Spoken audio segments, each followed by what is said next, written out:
conversemos de algunos temas muy específicos, en particular que tienen mucho impacto. Uno puede pensar para el futuro, pero desde ya está teniendo un alto impacto. Uno de ellos es el Internet de las Cosas. Vamos a hablar también de inteligencia artificial, de la tecnología de cloud y de machine learning, ¿no? Porque es una nueva era que se está conformando, ¿no?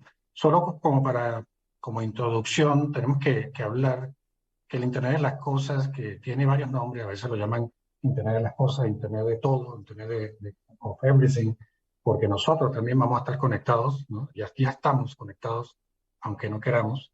Se habla también de Industrial Internet of Things. Hay varias modificaciones a este término. Y hoy día, ya en 2022, tenemos 29.000 millones de equipos conectados a través de IoT. Entonces, se imaginan ya prácticamente casi 4 veces la población del mundo en equipos conectados. Y se espera que esto tenga un crecimiento exponencial y en 2025 lleguemos a 75 billones. Entonces, ¿qué es lo que hace el Internet de las Cosas? Dicho de una forma sencilla, bueno, convierte lo que es el mundo físico en datos. Temperatura, latido del corazón, presión, todas estas variables del mundo se convierten en datos que después pueden ser procesados a través de la inteligencia artificial, utilizando la nube o a través de machine learning. Entonces, eso genera nuevos paradigmas de nuestro mundo, ¿no? Nosotros, por ejemplo, nos conectamos con inteligencia artificial aunque no queramos todos los días, ¿no? Cuando abrimos nuestro iPhone o Samsung y nos ve en la cara, está utilizando inteligencia artificial para reconocernos. Entonces, esas nuevas tecnologías que vienen, que cada vez son más accesibles, son cada vez más presentes en nuestro día a día, generan nuevos paradigmas para todo. Generan nuevos paradigmas para las fábricas, generan nuevos paradigmas para los hospitales, para las ciudades, para las plantas de gas y de petróleo, y es lo que se conoce como smart cities, smart manufacturing, porque ya va a estar todo conectado y eventualmente incluso estos dispositivos a través de inteligencia artificial van a poder tomar incluso decisiones que por ser muy rápidas tienen que tomar, digamos, ese ecosistema de dispositivos que están trabajando entre sí. Entonces, este nuevo paradigma es lo que vamos a discutir hoy con nuestro excelente panel que tenemos hoy día. Y sin dar más introducción, vamos a empezar con nuestro colega Mauricio. Y me gustaría preguntarle a Mauricio, ¿cómo piensas que las empresas, ¿no? Teniendo este ambiente tan cambiante y con muchos datos, cómo deberían comenzar esa transición a las tecnologías de IoT, de la inteligencia artificial y de machine learning, ¿no? Y qué deben prevenir, según tu experiencia, en esta transformación para ser exitosos? Pues buenos días, Argenis, y buenos días a todos, y un placer compartir aquí el panel con grandes colegas de la industria. Pues mira, yo empezaría comentando lo primero, ¿no? Varios puntos quisiera compartir, ¿no? El primer punto, creo yo, es que no hay una estrategia de transformación digital. Hay una estrategia de negocios que es apalancada por una estrategia de transformación digital. Es decir, el fin es el negocio, no es la transformación digital. La transformación digital es el medio para llegar al fin. Por lo tanto, la estrategia de transformación, o dicho de otra manera, ¿no? La estrategia de transformación digital debe estar alineada a nuestra estrategia de negocio. Yo creo que eso es uno de los puntos muy importantes, ¿no? Otro de los puntos que yo creo que yo recomiendo también bastante es entender y conocer las tecnologías. Y por conocer las tecnologías no me refiero que hay que meternos a entender el algoritmo de aprendizaje de una red neuronal de aprendizaje profundo, no se trata de eso, pero sí se trata de entender todas las tecnologías que existen y qué tipos de problemas resuelven y cuáles son sus limitantes, que también eso es muy importante, ¿no? Porque la tecnología no resuelve todos los problemas. La tecnología no va a resolver los problemas que tú no sabes que tú tienes, ¿no? Es una buena manera de decirlo. Y Y también existen muchos mitos alrededor de las tecnologías, ¿no? Escuchamos hablar de inteligencia artificial y todo el mundo cree que inteligencia artificial es machine learning. Y bueno, machine learning es una parte muy importante y es la parte que más desarrollo ha tenido en los últimos años de inteligencia artificial. Pero hay otras áreas de la inteligencia artificial que también están en uso hoy en día y que resuelven otro tipo de problemas y que también están disponibles para la industria, ¿no? Entonces yo creo que es importante darnos el tiempo de conocer esas tecnologías y ver cómo podemos utilizarlas, qué problemas resuelven e insisto, qué limitantes tienen esas tecnologías, ¿no? Una vez que tú ya conoces las tecnologías, cuando tú estás tratando de resolver problemas o estás diseñando tu estrategia de negocios, pues embarcar o entender que estas tecnologías traen unos cambios muy fuertes. Entonces, pues puede ser que tengas que hacer una reingeniería de procesos, puede ser que tengas que rediseñar completamente algunas unidades de negocio, cosas así por el estilo, ¿no? Entonces también podrías acercarte a algunas metodologías como design thinking o algo así por el estilo para traer innovación a tu negocio, que a final de cuentas es otra parte importante cuando estás haciendo transformación digital. Yo diría que si vas a comprar, o moviéndonos al siguiente punto, yo diría que si vas a adquirir alguna tecnología, también es importante pedir una prueba de concepto. Ahí yo hablo experiencias propias que he tenido. Comprar de PowerPoint pues no siempre es lo mejor, o te suelen algunas empresas venderte funcionalidad de más, o tú no entiendes perfectamente lo que te están vendiendo, o no sabes a qué te vas a enfrentar. Entonces una prueba de concepto te ayuda mucho. Si no vas a hacer una prueba de concepto, pues siempre es bueno hacer pilotos pequeños y ver también a qué te vas a enfrentar o demás.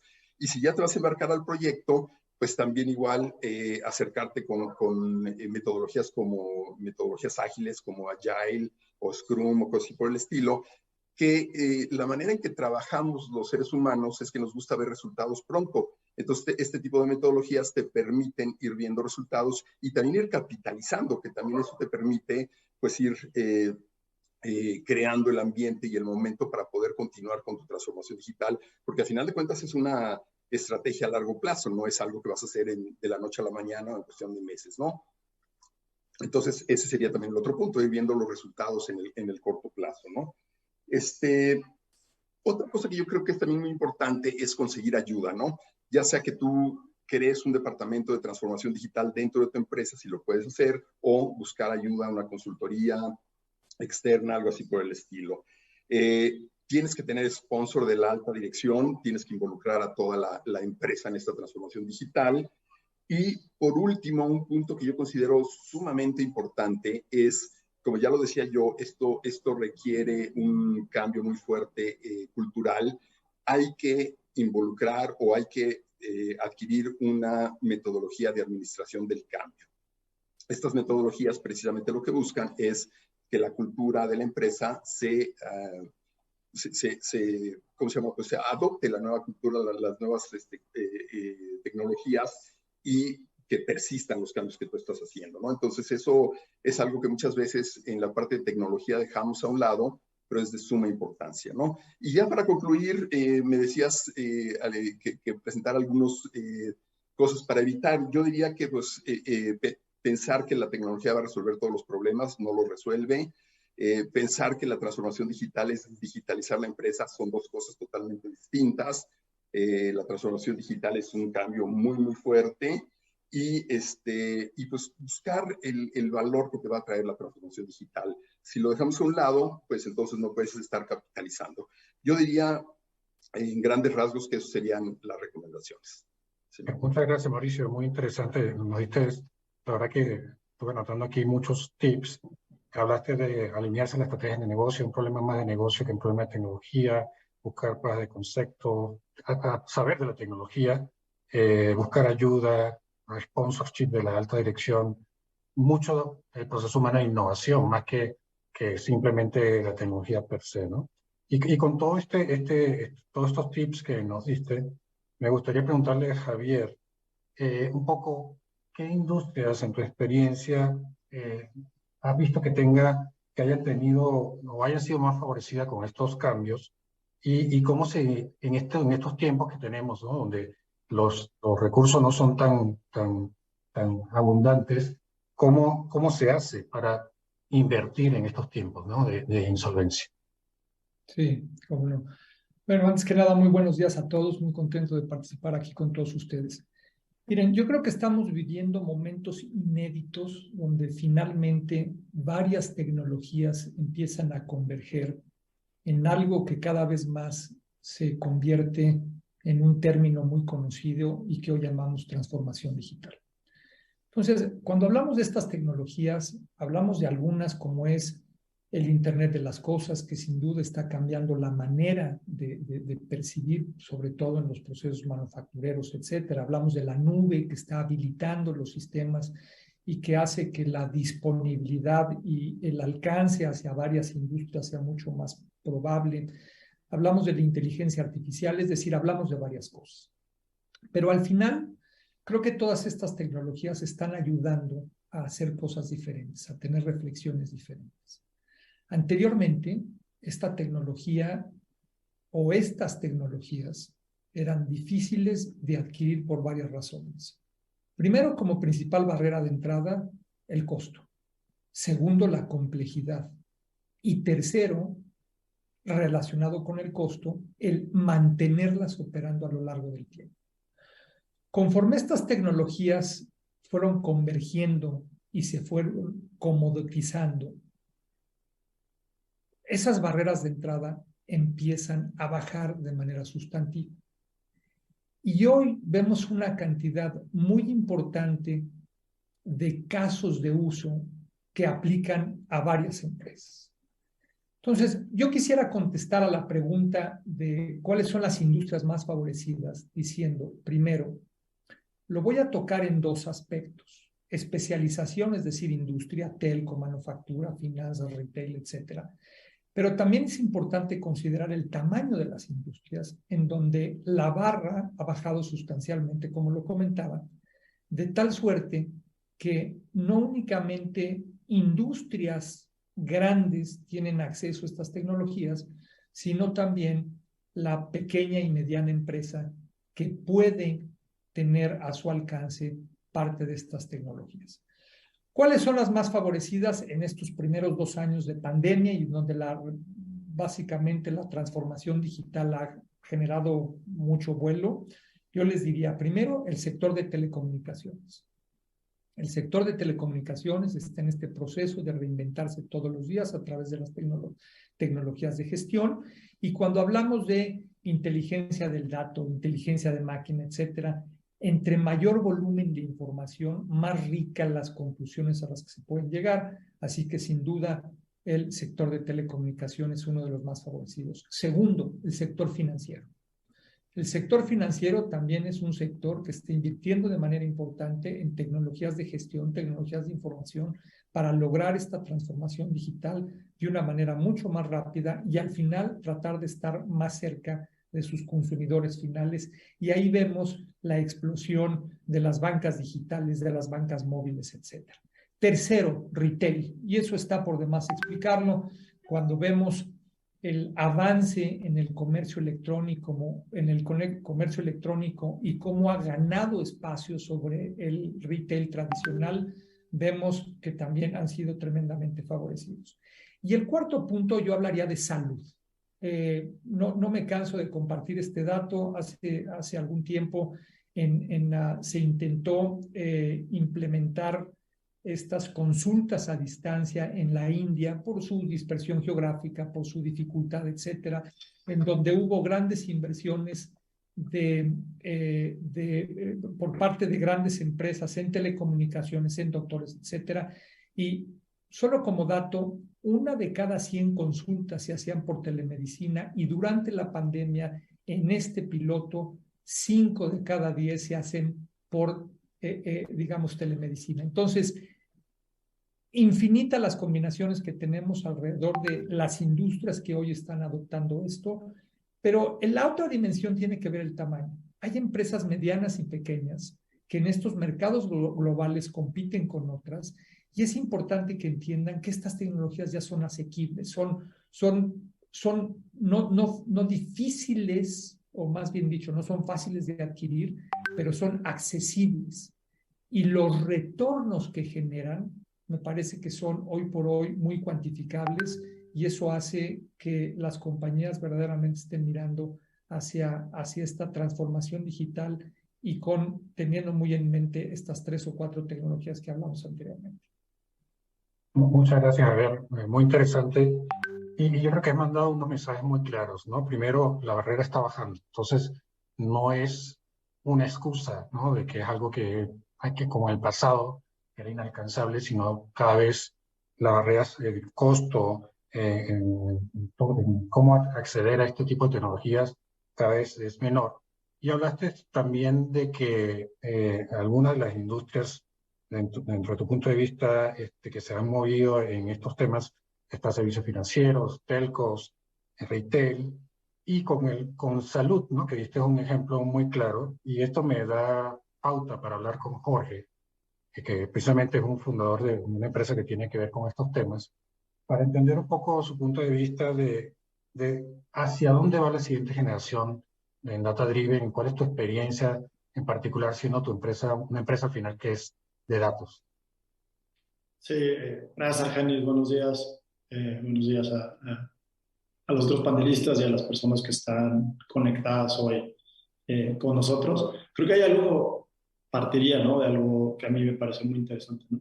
El número de sensores que tienes allá afuera, que está creciendo, lo mencionabas al inicio, 70 y algo billones, decías, para el 25. Luego el tema de pues, los devices, donde viven estos sensores. Al final ese conjunto genera más y más información. Hay una necesidad, obviamente, de dónde se va a guardar esa información, de manera segura, de manera accesible.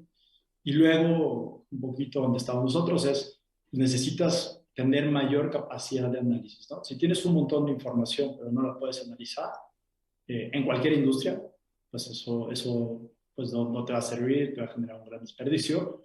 Y por último, todas estas cosas, todas estas tecnologías que comentaba Javier, esta convergencia, pues debe resultar en una mayor eficiencia, ¿no? En el tema de salud específicamente, pues bueno, creo que es un tema bien sabido. Por ejemplo, en Estados Unidos, los costos siguen aumentando de manera brutal. En México también, después de la pandemia, las aseguradoras y los hospitales subieron muchísimo costos, ¿no?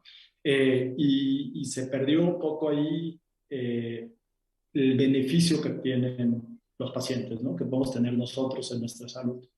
Creo que estas tecnologías, una de las cosas que pueden ofrecernos es regresar a que la curva de bienestar que tenemos pues siga aumentando. ¿Cómo? Pues bueno, pues para empezar, la cosa más sencilla en temas de salud que hay allá afuera son los smartwatches, ¿no? O sea, hay devices que ya, si tú te metes a comprarlos en internet, cuestan $45 y traquean pues 20, 30 biomarcadores de manera constante. Y eso, si tú lo puedes captar y lo puedes analizar, puedes tener un tema muy interesante de salud preventiva, ¿no? Que todo el mundo y en las grandes consultoras que hacen estos estudios tienen todos un deck de Future of Health, y en todas marcan mucho que es mucho más barato para los países tener cuidados preventivos que cuidados ya reactivos, ¿no? Entonces creo que esa es una de las grandes oportunidades en el tema específico de salud. Y creo que lo único es que hay que tomar en cuenta que son muchas piececitas que necesitas tú poder alinear, ¿no? Desde arriba, que es acceso a los devices, que creo que eso ya el mercado lo resolvió con bajo costo y aumento en capacidades en los devices, pero ahora toca pues armar el resto de la cadena para que al final haya un beneficio puntual para las personas. Muchas gracias, Jorge. Perfecto. Creo que ha ilustrado muy bien el tema de salud, ¿no? Y cómo es toda esta explosión de datos que va a llegar. Y yo coincido ahí con tanto Mauricio como Javier en el sentido de que lo que hace la diferencia no son tanto estos dispositivos como la capacidad innovadora del ser humano, ¿no? porque esos datos están allí. Digamos, lo que hace la diferencia de todas estas compañías es cómo realmente le sacas provecho de una forma que agregue valor, ¿no?, a todos nosotros. Y eso nos mueve un poco hacia la adopción, ¿no? Vamos a hablar, un poco hemos hablado más del concepto y lo que implica. Ahora, ¿cómo lo aterrizamos a nuestros países, ¿no? ¿Cómo lo aterrizamos a México, ¿no? ¿Cómo está, si es tan importante, ¿no? Si es tan relevante tener este tipo de tecnologías funcionando en nuestras empresas, ¿cómo está nuestra adopción, ¿no? Un poco la experiencia que yo tengo con empresas de diferente tamaño, pero en particular las empresas grandes, es que efectivamente hay una revolución silenciosa que está ocurriendo en las empresas y en la utilización de estos datos cada vez más, sobre todo en su procesamiento en datos y analíticos, para sacar provecho de esos datos, ¿no? Todos los días las empresas generan terabytes de datos y un mar de datos y lo mejor que pueden hacer con ello es conocer mejor a su cliente, conocer mejor a su operación, incluso predecir, ¿no?, sus operaciones a través de toda esta cantidad de datos. Y las empresas en México efectivamente ya están empezando, yo diría que en algunos casos están en una fase de descubrimiento, en otros casos hay sectores donde hay una muy buen aprovechamiento de esta revolución digital y cómo lo utilizan para ser más eficientes, tener clientes cada vez más satisfechos y de esa forma predecir incluso hacia dónde se van a mover los mercados y en un ambiente donde cada vez tenemos mayor volatilidad, mayor incertidumbre, cómo me manejo, ¿no?, en este mundo. Entonces, digamos, con ese antecedente, me gustaría que nuestros panelistas nos hablaran un poco de cuál es su experiencia en la adopción de estas tecnologías en México, ¿no?, y en otros países también que tengan reconocimiento de primera mano, y cómo ven el potencial digamos, de todo tipo, humano, económico, de valor, de ese tema. Y también un tema que siempre sale, ¿no? Cómo estas tecnologías, en particular la inteligencia artificial, reconfiguran nuestra fuerza laboral, ¿no? Siempre hay el temor de pérdidas de empleos, ¿no? De pérdidas de profesionales, pero yo creo que nuestra experiencia es diferente, ¿no? No me quiero adelantar allí a la respuesta de ustedes, pero me gustaría saber un poco cómo, según su experiencia, empezando con Mauricio, de cómo se están adaptándose y cómo ustedes ven que nuestra fuerza laboral debe reconfigurarse para sacarle el mayor provecho a esta transformación digital de la cual estamos hablando. Adelante, Mauricio. Sí, Argenis. Pues mira, mi experiencia está muy enfocada en la parte de manufactura y como bien sabes, México se está convirtiendo en un hub de manufactura para América del Norte, principalmente consideraría yo que por dos factores, ¿no? El primero, el conflicto que hay entre Estados Unidos y China, que ha hecho que mucha de la manufactura que estaba en China se esté trayendo hacia México. Y la otra, pues el tratado que existe entre Canadá, Estados Unidos y México, que eso permite que evolucione. Y esta manufactura se está dando en diferentes verticales, ¿no? Automotriz es una, electrónica es otra, alimentos y bebidas, farmacéutico, en fin, México se ha convertido en un hub muy, muy importante en manufactura. Y en ese sentido, la transformación digital en manufactura está, yo consideraría en un buen término, no a nivel clase mundial, todavía nos falta mucho por hacer, pero hay una conciencia muy importante en la industria de la manufactura y se están tomando los pasos necesarios para hacerlo, ¿no? Y sobre todo lo que yo considero más importante son el valor que está dando esta transformación digital a la industria de la manufactura, ¿no? En la industria, en manufactura se considera como la industria 4.0, la revolución industrial número 4, ¿no? Y una cosa muy interesante es que en las revoluciones anteriores, para tú encontrar valor, tú tenías que invertir grandes cantidades en equipo de capital. Y en esta nueva revolución industrial, lo que las empresas están haciendo para obtener valor es conectar a la maquinaria, ¿no? Como lo decía Jorge, los datos son los que te están dando el valor. Y se considera que Entonces, el 60% de las máquinas en la industria no están conectadas. Conectando las máquinas, tú tienes estos datos tú los haces analítica. En muchos casos ni siquiera tienes que hacer algoritmos complejos de inteligencia artificial. Analítica simple te pueden llevar a encontrar problemas que no sabías que tenías y te dan valores bastante fuertes, ¿no?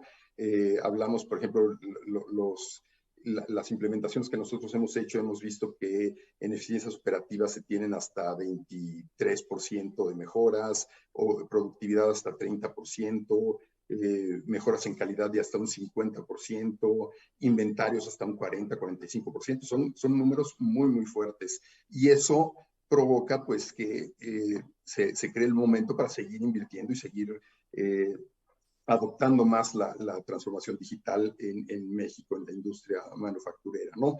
Entonces eso ayuda mucho. Y luego también tenemos, pues, en muchas de estas industrias, por ejemplo, en la industria automotriz, tienes a los proveedores de las armadoras. Entonces, muchas veces se les demanda a los proveedores cierta calidad, cierta trazabilidad, ciertas cosas que los forza a implementar nuevas tecnologías. Entonces, también eso hace que la adopción se vaya permeando, por así decirlo, en otros sectores de la manufactura, ¿no? Lo cual, pues, son buenas noticias para México. Y con respecto a la parte de la fuerza laboral, lo decía Javier en una plática que tuvimos. Me gustó mucho cómo lo puso Javier. Es una reconfiguración de la fuerza laboral. No es un desplazamiento, no se debe ver como algo negativo. Yo siempre he visto que la inclusión de nuevas tecnologías genera muchos empleos, ¿no? Mucho trabajo, no es lo contrario, ¿no? Y eso lo podemos ver a través de la historia. Si tú ves cuando surge el automóvil, pues el día de hoy hay una gran cantidad de trabajos alrededor de la industria del automóvil. Lo mismo ocurre con el celular, ¿no? O sea, cuando se inventa el celular, el día de hoy hay una cantidad enorme de trabajos alrededor de la industria del celular. Y si tú ves 30, 35 años atrás que no existían los celulares, tú no te hubieras imaginado una posición de un ingeniero de desarrollador de aplicaciones para celular, ¿no? Entonces, seguramente el día de mañana vamos a ver puestos que digan coordinador de flotilla de drones, que hoy en día no existen, ¿no? Ese tipo de puestos van a existir el día de mañana. Nuestro fundador en la empresa hace más de 80 años dijo una frase que hoy en día es muy relevante: a la máquina, el trabajo de la máquina, para liberar al hombre para la creación. Eso es lo que está ocurriendo hoy en día. Y va a seguir ocurriendo esto cada vez más. Yo el otro día también leía un libro y no recuerdo el autor, pero tiene una frase que a mí se me hizo muy impactante y muy real. Y la frase dice: en los próximos años, o vas a trabajar para el algoritmo, o si te preparas correctamente, vas a trabajar en el algoritmo. Entonces yo creo que eso es lo que tenemos que hacer hoy en día. Tenemos que prepararnos para los cambios que vienen y para que trabajemos en el algoritmo. En ese sentido, México tiene que hacerlo. México tiene que entender que vienen cambios fuertes y que tenemos que adaptarnos a esos cambios que se nos presentan, ¿no?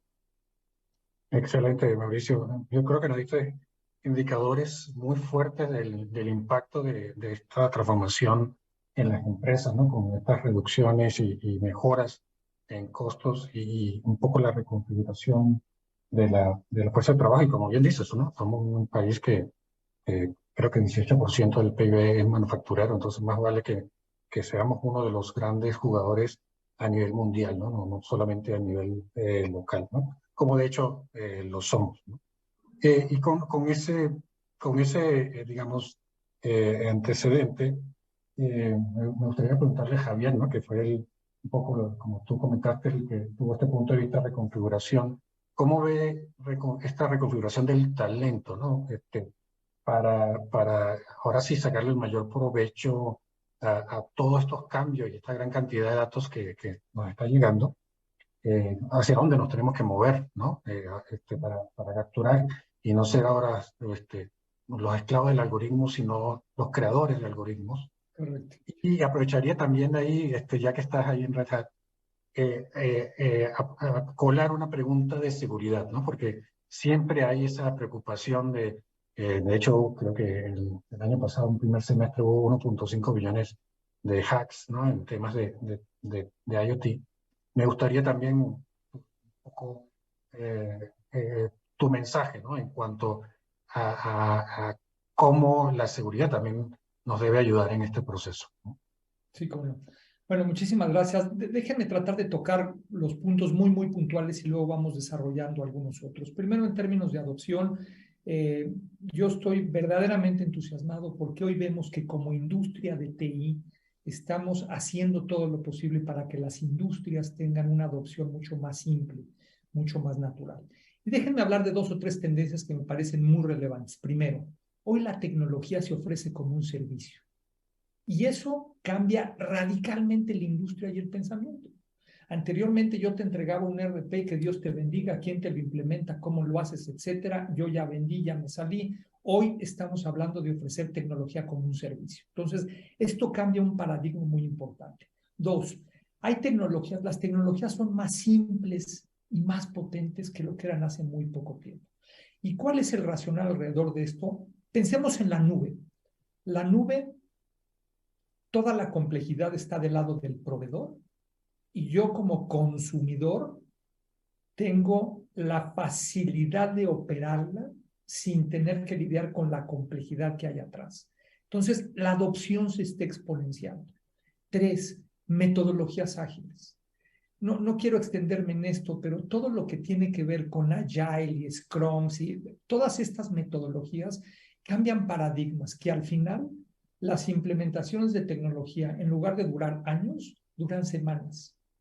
Y en lugar de tener un producto terminado un año después o un año y medio después, tengo un producto mínimo viable 3, 4, 5 semanas después, y si voy en el buen camino, sigo. Entonces, las adopciones, hoy en verdad invito a toda nuestra audiencia a reflexionar en que las tecnologías ya no es lo que era antes, sino que la adopción puede ser realmente mucho más fácil que como era antes. Luego hablábamos del valor y el potencial de estas tecnologías y yo les diría que estas tienen que estar encaminadas a eficiencia, eficacia y transparencia.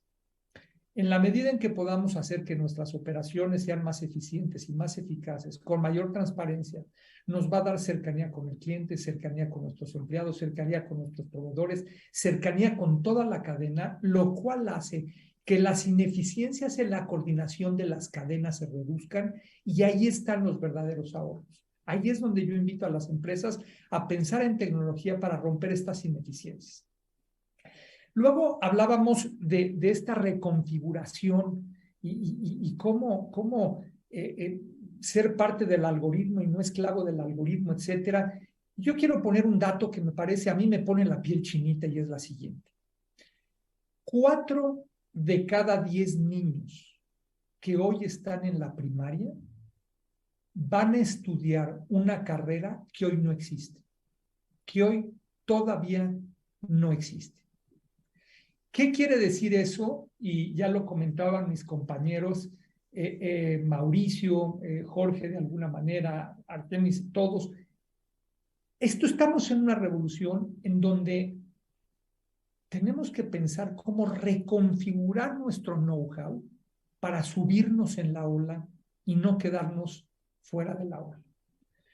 Yo creo que la tecnología está aquí para hacer más cosas con menos trabajo repetitivo, lo cual nos da la oportunidad a nosotros de reconfigurar nuestro set de skills a algo mucho más estratégico y que seamos parte de una evolución de la fuerza laboral. Hoy los trabajos físicos, por supuesto, son importantes, pero serán asistidos probablemente en el mediano plazo por robots, por máquinas, etc.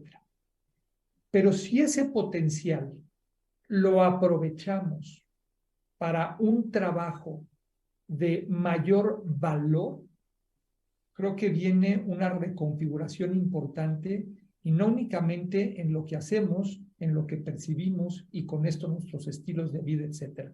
No quiero sonar naif ni mucho menos, pero me parece que por ahí están las grandes preocupaciones de la industria y los grandes desafíos.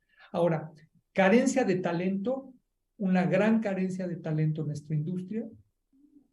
Creo que tiene que haber una coordinación y un esfuerzo entre iniciativa pública, entre empresa, academia, sector público, etcétera, para lograr reconfigurar estas fuerzas de trabajo. Pero históricamente hablando, el mexicano es buenísimo para este tipo de cosas.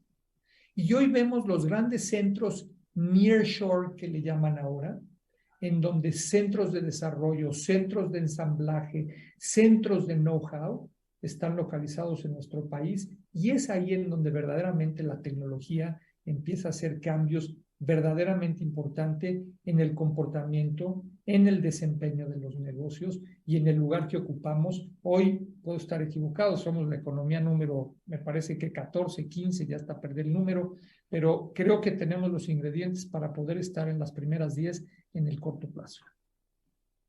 De acuerdo, Javier. Me encantó tu mensaje de que somos buenos para esto, para no usar la frase de Chicharito, ¿no? Y que tenemos que apalancarnos, que generamos muchísimos ingenieros con una creatividad que tenemos que ahora sí utilizar para estos cambios. Y me gustó también mucho este cambio de pensamiento, mindset que reflejaste en tu respuesta de tenemos que movernos hacia allá, ¿no? Tenemos que dar respuestas mucho más rápidas, resultados más rápidos, y eso es un cambio de mindset, ¿no? Es un cambio otra vez del ser humano, ¿no? No tanto de la tecnología. Y aprovechando esto, me gustaría hablar con Jorge, cambiar un poco la pregunta, no tanto la adopción de las empresas, sino cómo tú ves en el caso de tu experiencia en tu startup, cómo es la adopción del consumidor, cómo la ves la velocidad de adopción, y me gustaría ver tu visión de la velocidad de adopción del consumidor con respecto a la velocidad de adopción de las empresas, ¿no? No sé si no puedes compartir tu punto de vista en cuanto a eso. Seguro, o sea, creo que no es diferente en el tema específico en el que trabajamos nosotros, muy enfocado al tema de data, de smartwatches. Creo que no hay, o sea, siempre ocurre esto, ¿no? O sea, creo que las empresas suelen ser lentas en adoptar estas nuevas tecnologías. O sea, de nuevo, cantidad de decks inmensas de todas las consultoras de este es el futuro que viene, prepárate. Y siempre toma más tiempo para las empresas entenderlo, ¿no? Creo que pasó en nuestro tiempo muy cercano con los smartphones, ¿no? Oye, realmente necesito estar en ese aparatito, no sé si todo el mundo lo vaya a comprar, son caros, oye, pero esto está bajando el costo, las capacidades están aumentando, y al final, pues muchas compañías que aprovecharon esa ola salieron adelante, y compañías que la ignoraron, pues después terminaron teniendo que sobreinvertir para poder alcanzar, y algunas lo lograron y algunas no. Si tú miras la curva de adopción de los smartwatches, es muy similar a la curva de adopción de los smartphones. Al final de este año va a haber más de 1 billón de dispositivos, smartwatches o smartbands conectadas. O sea, lo que te quiere decir eso a mí es, si tienes una empresa o trabajas en una empresa que no está considerando el potencial del uso de los datos que se pueden recopilar por medio de estos devices, pues te estás atrasando, ¿no? Esa sería mi respuesta, yo creo que a lo que estás mencionando, ¿no? Y reiterar y apoyarme un poquito en las preguntas anteriores, más enfocadas a la parte de la fuerza laboral, pues, o sea, lo que decía en la pregunta anterior, ¿no? O sea, más sensores, más dispositivos, más data, más necesidad de almacenamiento de esa data, más necesidad de análisis. Entonces necesitas que tu fuerza laboral, uno, pues, sea multidisciplinaria, ¿no? Independientemente del sector en el que estés. Si estás en manufactura, pues depende de qué estés haciendo en manufactura. Si estás en salud, que es el favorito de nosotros, pues de repente el doctor tiene acceso, no sé, a muchísima data, pero el doctor sabe leer esa data, el doctor entiende, no sé, probabilidad, ¿no? o para poder sacarle jugo a esa data. Y creo que lo que te obliga es, pues como decía Javier, ¿no? O sea, necesita haber nuevos programas educativos. No sé si necesariamente son carreras o son cursos, workshops, no sé, ¿no? Pero tiene que haber un entendimiento de estos cambios para hacer las preguntas de, pues entonces, ¿qué necesitamos para poder avanzar y explotar esto? Y fan muy grande de México, ¿no? O sea, economía 14, pues para llegar a la 10 tenemos que aprovechar estas cosas, ¿no? Tenemos que mirar las oportunidades que hay, preguntarnos qué necesitamos para poder sacarle jugo a la oportunidad y ir por ella. Pero pues, si no hay un cambio de conciencia en lo que necesitamos en la industria para a nivel talento, que es lo más importante, pues va a ser difícil que podamos explotar esto, ¿no? De acuerdo, Jorge. Creo que ahí dijiste puntos muy relevantes, ¿no? De cómo llegamos a la economía 10, ¿no? Y básicamente es un tema, como bien resaltaste, de conocimiento, de cultura, de mindset. A mí me gustaría aquí a mis queridos panelistas que en este último track nos concentremos en, ok, ya entendimos cómo está el problema, ya vimos las oportunidades, ¿cómo cerramos las brechas, ¿no? ¿Cómo prácticamente, o cómo ustedes recomiendan que cerremos las brechas? Brechas, obviamente, en la parte de disponibilidad de talento, pero también en alguna otra que nos queramos referir, ¿no? Sabemos que, como siempre, ¿no? Pintar un futuro es muy bonito, estratégicamente luce muy bien, pero a veces no sabemos cómo empezar. Entonces, en su experiencia, ¿qué le recomendarían, ¿no? a todos nuestros oyentes cómo irnos acercando a ese futuro tan bonito que estamos pintando? ¿Qué implicaría y cómo vamos sacando provecho de estas tecnologías para al final hacer un mejor mundo para todos? Y me gustaría empezar con Mauricio, ¿no? A ver qué opina en su experiencia, cómo vamos cerrando estas brechas. Gracias, Argenis. Pues mira, ya lo comentaba un poco Javier y creo que es muy cierto, ¿no? Hay una gran carencia de talento a nivel mundial, no solo en México. México es el país, está dentro de los 10 países que más gradúan ingenieros a nivel mundial. Eso es una muy buena noticia, pero no es suficiente, ¿no? Necesitamos tener más ingenieros. Y yo creo que ahí se debe de hacer un esfuerzo de toda la industria, gobierno, academia, en atraer a la juventud, en atraer a los muchachos a las carreras de lo que los americanos le llaman el STEM, ¿no? Que son las siglas para las carreras de ciencias, tecnologías, ingeniería, matemáticas. Y lo hacen en algunas empresas, ya lo están haciendo aquí en México, lo están haciendo muy bien, por cierto, en acercarse a los muchachos desde la secundaria, de la preparatoria, para que busquen estas carreras, ¿no? Que son las carreras que pues soportan todas las tecnologías de las transformaciones digitales. Entonces yo creo que esto es algo que las industrias deberíamos de hacer más todavía, o sea, hay camino andado, ya sabemos por dónde ir, pero no hemos hecho lo suficiente. Yo pensaría que hay que hacer más todavía en esa parte, ¿no? En configurar los nuevos modelos educativos, porque definitivamente también lo dijo Javier, ¿no? La gran cantidad de carreras nuevas que se vienen, que no están hechas, y pues esa alianza o esa influencia que deberíamos de tener con la academia va a ser fundamental en esta reconfiguración de la oferta educativa que tienen las universidades, ¿no? También hay otras plataformas, digo, no todo es universidad tradicional. Hoy en día y la pandemia ha abierto una gran cantidad de posibilidades. Puedes estudiar carreras universitarias en línea y también eso hace que la educación sea accesible a mucha gente que anteriormente no lo era. Entonces también ahí creo que la industria tiene un papel muy importante, y no solo la industria, también los gobiernos, ¿no? Y también otras organizaciones no gubernamentales también tienen otros papeles importantes. Entonces creo yo que ese debe ser un camino para generar talento, para que el talento se reconfigure y para que podamos apuntalar todo esto que se viene, ¿no? Yo estoy también muy entusiasmado, igual que Jorge y Javier, yo también soy un fanático de México. Javier lo dijo, yo también siempre que puedo lo presumo. México es un país donde las empresas se han volcado a tener estos centros de soporte, el nearshoring que le llaman, se han dado cuenta que los mexicanos somos muy buenos en hacer las cosas, que las hacemos con mucha calidad y precisamente por eso han venido a hacerlo aquí, ¿no? A mí me tocó en un pasado implementar uno de estos centros y el centro ha crecido pero exorbitante, ¿no? Entonces, muy orgulloso de todo esto y un verdadero fan de México. Pero sí, hay que hacer más, es necesario hacer más y yo creo que esos serían los caminos que debemos seguir, ¿no? El estimular más a los muchachos para que vayan a estas carreras de ciencias, tecnologías, ingenierías, matemáticas, el ver otro tipo de plataformas, no todo es la universidad tradicional, que también muchas universidades ya lo están haciendo, ¿no? Ya están subiendo este tipo de plataformas e influir en los programas académicos. Yo resumiría esos 3 puntos que son muy importantes y obviamente los gobiernos pues también juegan un papel fundamental, ¿no? Entonces también los gobiernos tendrían que sumarse en estos esfuerzos.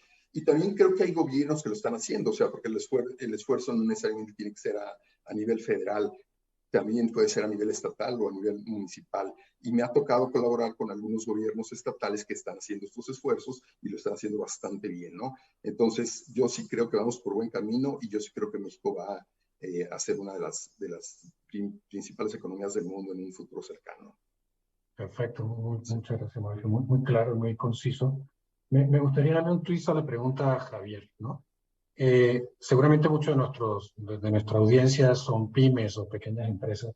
Me gustaría un poco, además de completar la pregunta, ¿cómo ves este camino para las pymes, ¿no? Porque siempre está la duda de, oye, ¿esto cuánto me va a llevar? ¿Qué implica? Estoy sobreviviendo, ¿no? ¿Y cómo hago para hacer estas inversiones? Entonces, adelante, Javier. Sí, muchas gracias. Miren, como lo comentaba anteriormente, genuinamente creo que las tecnologías han ido, o sea, cada vez son más asequibles por varias razones. Primero, en este cambio de modelo de ofrecer tecnología como un servicio, la complejidad queda del lado del proveedor y eso hace que la velocidad en las implementaciones sea mayor, por consiguiente son más asequibles. Los casos de uso son más probados porque hay mucho más masa crítica. Y yo genuinamente veo la pequeña y mediana empresa pudiendo adquirir soluciones, claro, en un inicio básicas, basadas en la nube, con casos de uso muy simples, pero eso va generando una cultura hacia la eficiencia, hacia la eficacia, hacia la automatización. Hay un índice muy interesante y que no recuerdo si es publicado por la Cámara de la Transformación, no me acuerdo qué cámara es quien ve el nivel de madurez en la automatización de las empresas. Y hoy vemos que el mayor crecimiento es en la pequeña y mediana empresa.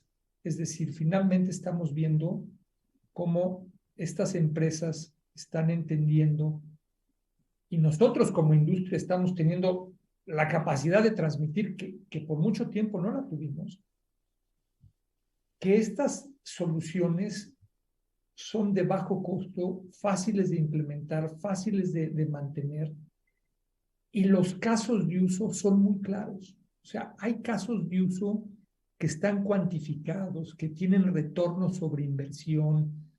O sea, siento que como industria no hicimos un buen trabajo durante muchos años por la complejidad y los costos y finalmente hoy está cambiando. Y cuando hablo de industria no hablo precisamente de la compañía que represento, sino en general las tecnologías. Miren, ya lo comentaba Jorge hace un rato. Los dispositivos que uno se conecta. Yo les diría, miren, yo uso particularmente un dispositivo que me duermo con él, etcétera. Entonces, seguramente tiene más información que mi cardiólogo. Sabe a qué hora me despierto, a qué hora me levanto, cuál es mi ritmo cardíaco durante todo el día, o sea, un montón de cosas que esa información está disponible y está disponible a bajo costo. Ahora es el cambio cultural lo que tenemos que promover. ¿Cómo se empieza a usar toda esa información que ya está? Y claro, hay empresas que tienen que aprender y mejorar sus modelos de monetización y una serie de cosas, pero ya está. Yo creo que es más una barrera cultural que una barrera económica el incursionar las pequeñas y medianas empresas a estas tecnologías de gestión que sin duda les dan eficiencia y eficacia. Y recordemos una cosa, con los sistemas logísticos de hoy en día, con la velocidad en aduanas, etcétera, los competidores de esas pequeñas y medianas empresas no están en el parque industrial donde operan, no están en el país donde están, pueden estar en algún otro continente. Tengo un buen amigo que hace partes para la industria automotriz y hay unas partes que se manufacturan en Gran Bretaña. Yo hubiese pensado que es un lugar muy caro y que llegan a México a un 2 o 3% abajo del costo de fabricación. O sea, imagínense lo que está pasando. Entonces, ¿qué quiere decir eso? O logramos tener eficiencia y eficacia. ¿Y cómo se logra eso? A través de la automatización. O en verdad creo que podemos empezar a perder productividad como lo teníamos. Yo hablaba que estábamos en el lugar 14, estoy equivocado, estamos en el lugar 16, estábamos en el 12 a principios de siglo, pasamos al 14 a finales y ahora estamos en la economía número 16 del mundo. Entonces, con la riqueza que tenemos, vean lo que está ocurriendo en el aparato productivo. ¿Cuántas empresas no se están estableciendo en México? Inclusive, ¿cuántas, no nada más maquiladoras, sino primero hablamos de call centers, luego hablamos de centros de desarrollo, los grandes centros de desarrollo, luego hablamos de temas como la aeroespacial, la industria aeroespacial en Querétaro. O sea, tenemos todo para ser campeones. No quiero ser tendencioso, pero creo que la tecnología de gestión es parte de la solución a este aumento de productividad, etcétera. Y ahí cerrando en este concepto de cómo cerrar este gap, etcétera, entrenándonos en estas nuevas disciplinas y teniendo esta coordinación academia, gobierno, empresa, etcétera, yo creo que es la manera de potenciar todo lo que hoy hacemos. Perdón que me tomé un montón de tiempo. No, no te preocupes, gracias, Javier. Y para cerrar, nos quedan pocos minutos, Jorge. Me gustaría darle el twist de cómo ves las startups ayudando a cerrar estas brechas, ¿no? Que creo que es un acto fundamental. ¿Cómo lo ves, no? Teniendo esa experiencia de primera mano? Pues yo lo veo muy bien. Creo que todos pueden acceder como a los números de inversión y cómo eso cambió en los últimos 10 años para las startups en México. Yo creo que algo que me gustaría compartirles es uno de mis libros favoritos, es The Innovator's Dilemma, seguramente todos lo han leído, de Clayton Christensen, y él describe como las formas que tienen las grandes empresas para innovar, ¿no? Una de esas tres es invertir, comprar o trabajar con startups, ¿no? Y la razón es bastante obvia, ¿no? O sea, pues no tengo quizás las capacidades en mi empresa grandota o no tengo la cultura que se requiere a veces para innovar en estos temas, ¿no? Y es mucho más rápido y mucho más eficiente pues trabajar con un jugador más chiquito que puede tomar muchos más riesgos, ¿no?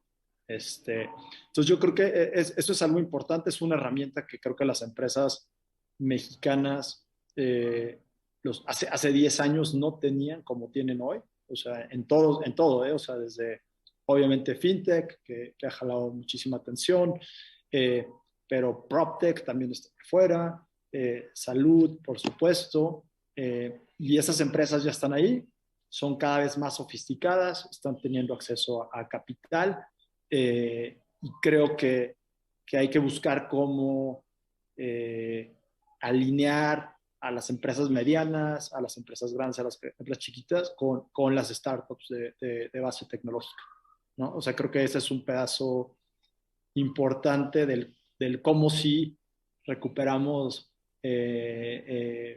puestos en este tema de tamaño de economía. Creo que, o sea, a mí me tocó el último, ¿no? Pero una idea que para mí es importante es, pues tenemos todo el potencial, ¿no? Y como mexicanos amamos este tema de eso. Pues, tenemos un gran país, con gran gente. Creo que lo que a veces hace falta es tener un poco de visión a futuro y ejecutar, ¿no? O sea, ¿dónde México quiere estar dentro de 10 años? Creo que muchos de los que estamos aquí podríamos responder. El tema es cómo alinearnos y cómo trabajar y llegar ahí. Muchas gracias. Excelente mensaje, Jorge. Se nos pasó el tiempo rapidísimo, que me hubiera gustado tener por lo menos 30 minutos más para hablar con ustedes.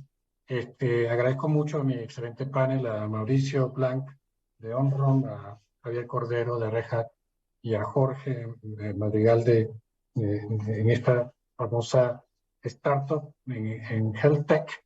Y la verdad es que fue una conversación muy interesante y les agradezco mucho todos sus conceptos y respuestas a las preguntas del día de hoy. Muy amables todos. Muchas gracias. Jorge Luis, gracias. Gracias a Javier y a Jorge. Un Luego. placer. Gracias a todos.